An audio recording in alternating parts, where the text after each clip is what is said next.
제22대 국회의원 출마 선언 기자회견을 시작하도록 하겠습니다. 자, 우리 이 의원님 앞으로 오시죠. 안녕하세요.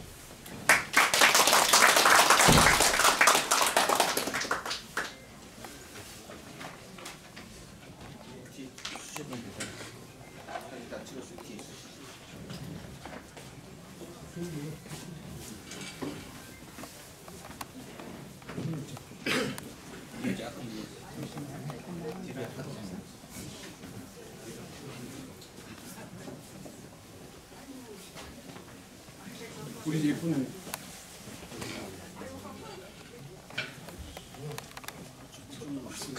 저쪽으로 좀 가시고. 조금 뒤로 좀 물러주세요.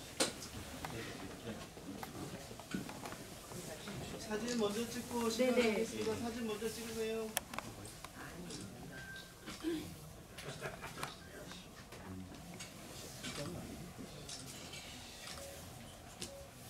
자, 사진 촬영하겠습니다.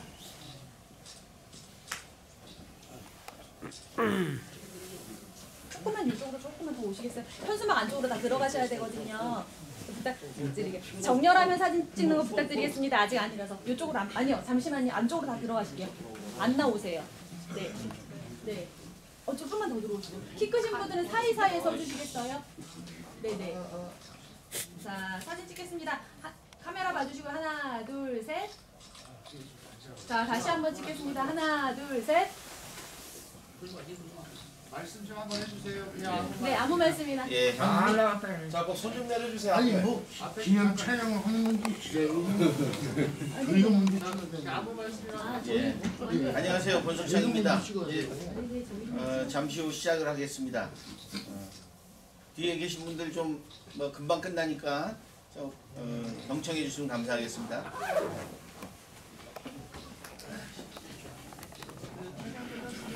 시작하십시오. 존경하는 제천 시민, 단양 국민 여러분, 그리고 이 자리에 참석해 주신 많은 언론인 여러분, 그리고 지지자 여러분, 안녕하십니까. 저는 전 국회의원 권석창입니다. 저는 오늘 22대 국회의원에 출마하고자 이 자리에 섰습니다.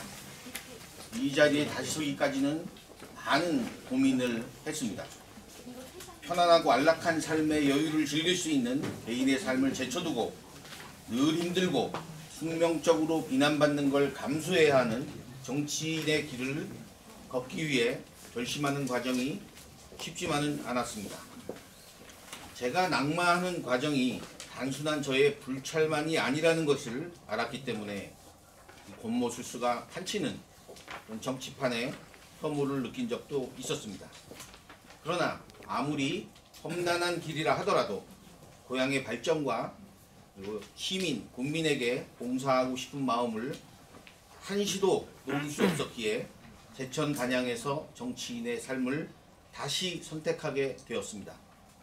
이러한 선택이 저의 낙마로 시리에 찾던 많은 지지자분들에게 조금이나마 보답하는 길이라고 생각했기 때문입니다. 저는 공직생활 25년, 국회의원 2년을 거쳐 5년간의 법무법인 그리고 컨설팅 회사에서 자문 활동을 해오며 어느 한순간도 최선을 다하지 않은 적이 없었다고 자부합니다. 해양수산부와 국토교통부를 거치면서 물류, 철도, 교통, 건설, 수자원 분야에 이르기까지 국토발전의 토대가 되는 각 분야에서 전문성을 쌓아왔습니다. 2년간의 국회의정 기간 동안 저는 지역의 이익과 주민의 삶의 질 향상을 위해 열심히 뛰었습니다. 예산 확보와 주민의 민원 해결을 위해 행정부시 동료 선후배를 총동원하였습니다. 사업 현장으로 달려가 사업 수행을 체크하고 애로사항을 해결하는 데 앞장섰습니다. 대표적으로 제천역 신축, 공공실버주택, 그리고 비룡담에 있는 데크둘레길, 이마트 방향 도량건설, 대군에 있는 모정교차로, 단양 하시에 있는 교차로 개선, 단양에 있는 하연천 대교 건설, 가곡의 강변데크길, 도화송악간 도로, 단양영월관 국도건설, 고암천 정비 등 셀 수 없는 많은 사업을 착수하였습니다. 미래의 행동은 약속으로 충분하지 않습니다. 과거의 행적이 미래를 예단하게 할 뿐입니다. 제가 국회의원이 되면 상임위원회 재선으로서, 간사로서 실력 있고 힘 있는 국회의원으로서 인정받을 자신이 있습니다. 제가 가진 원대한 지역 발전의 비전이 어떤 것인지를 보여드리겠습니다. 저는 주말에 지역에 내려와도 술자리로 흥청망청 시간 보내지 않겠습니다. 행사장 방문은 최소화하겠습니다. 대신 주민들을 만나 민원을 해결하고 국토부 공무원 때처럼, 청장일 때처럼 사업 현장을 달려가 점검하겠습니다. 중앙에서는 정권 핵심이나 따라다니면서 새불리기 하지 않겠습니다. 저는 방송 카메라에 잡히려고 애쓰는 대신에 국정 질의를 준비하겠습니다. 예산 확보를 위해 그 시간에 행정부처 공무원에게 설명하겠습니다. 2018년 지방공천을 제가 깨끗하게 객관적으로 했듯이 시민에게 봉사하는 지역정치를 만들어내겠습니다.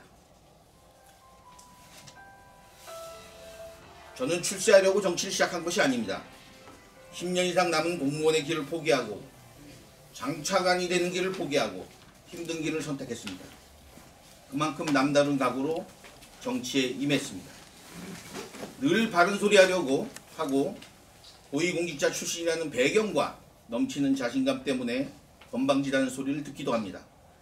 그러나 저는 국회의원을 출세라고 생각하며 군림하려고 하는 9세대 정치인이 아닙니다. 주민에게 봉사하기 위해 이 자리에 선 정치인입니다. 건방진 것과는 거리가 먼 애민과 봉사를 행동으로 보여주는 정치인이라고 감히 자신합니다. 존경하는 제천단양 주민 여러분, 지금 제천단양의 경제는 날로 침체되고 있습니다. 국가의 전반적인 경제 수준에도 훨씬 미치지 못하고 있습니다. 시국민의 고통이 가중되고 있습니다.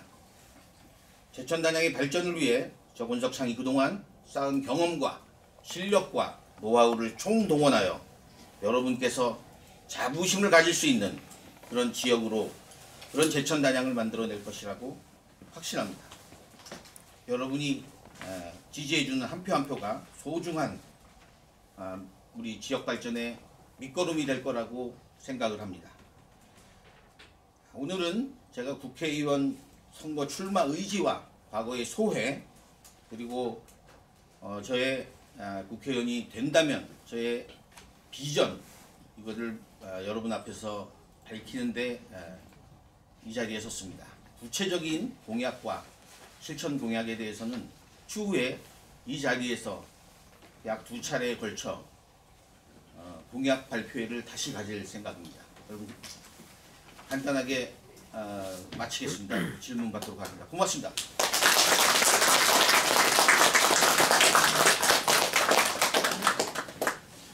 혹시 질문 있으시면? 네. 입당은 되셨습니까? 입당 문제에 대해서 많은 분들이 이제 말씀을 하시는데요. 현재 도당은 아시다시피 당협위원장의 입김이 강력하게 미치는 곳입니다. 그래서 도당에서는 당연히 거부를 했고요. 중앙당에 이의 신청을 해놨으며 저와 같은 사례가 여러 개 있습니다. 지금 중앙당의 비대위원장 이제 선임됐기 때문에 당 체제가 정비되면 복당을 해줄 것으로 믿고 있습니다. 그런 정갈도 받았습니다.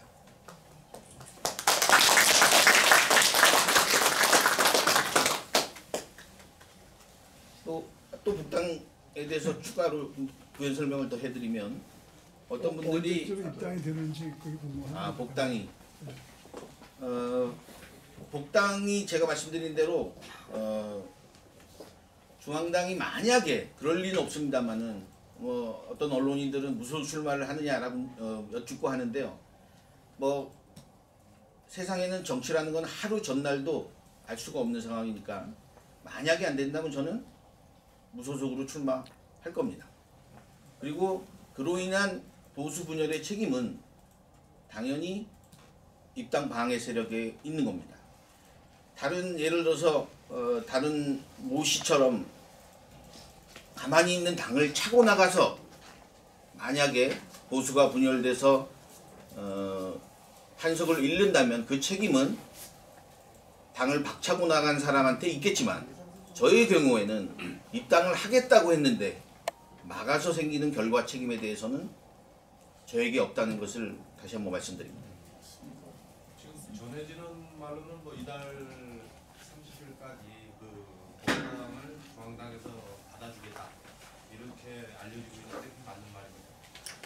원래 원칙은 30일까지로 시한은 돼 있는데요. 그게 내부 규정에 따라서 뭐 벌칙이 있는 건 아니니까 당원 당규라는 게 그래서 30일까지를 기다리고 있습니다만은 비대위원장이 비대위원을 선임하고 하는 시간 때문에 좀 늦춰질 수도 있다고 생각을 합니다. 그리고 입당에 관해서 다시 한번 조금 더 부연 설명하면 입당이라는 절차가 지금까지 그 모든 총선 대선 직전에 일괄복당이라는 제도가 지금까지 계속 있어 왔습니다. 그런데 유독 이번에는 이 정당법 22조에 정해져 있는 정당 가입의 자유, 다른 법률에 정하지 아니하고는 누구나 정당을 자유롭게 가입할 수 있는 그 법 원칙이 있습니다. 근데 이번에는 이상하게 입당 방해 세력이 있는 것 같아요. 이게 쉽게 시간이 걸리고 하는 것은 좀 이해가 저는 가지 않습니다. 그리고 심지어는 해당 행위를 했다 하더라도 받아줘야 될 판입니다. 민주당에 있었어도 받아줘야 할 판인데 그런 해당 행위가 전혀 없는데 그리고 대통령 특사로 인해 사면복권이 되었는데 대통령이 사면복권을 할 때는 집에서 놀으라고 한 게 아니라 정치활동을 하라고 사면복권을 해줬습니다. 그런데 정당이 따로 놀고 있습니다. 그거는 정당 체계가 비읍하거나 방해 세력이 어떻게든 경쟁자 제거를 위해서 민심에 호소하지 아니하고 경쟁자 제거에 앞장서는 분이 있다. 저는 이렇게 생각을 합니다. 다른 질문 없으십니까? 한동훈 비상대책위원장하고 어떻게 안면이나 좀 친분이 있습니까?